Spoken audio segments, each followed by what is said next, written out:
তো গাইস প্রথমে ভিডিওটা দেখেন, তারপর আমি কিছু কথা বলতাছি। কঠিন হাসরের দিনে আপনাকে উলঙ্গ অবস্থায় তোলা হবে। আপনার পাশে আপনার মা বাবা থাকবে, কিন্তু আপনি চিনতে পারবেন না। সকল দেখবেন ইয়ানস্তি ইয়ানস্তি করতেছেন।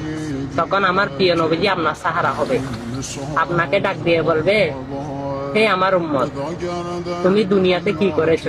তুমি যদি বলো, ইয়া রাসূলুল্লাহ, আমি আপনার হাদিসগুলো মানুষের কাছে পৌঁছেছি, আপনার সুন্নাত মোতাবেক চলেছি, তখন আপনার সুফল জান্নাত হতে পারে। তাই দুনিয়া থাকাকালীন আপনারা সোশ্যাল মিডিয়াতে অনেক কিছু শেয়ার এবং অনেক কিছু পোস্ট দিয়ে থাকেন।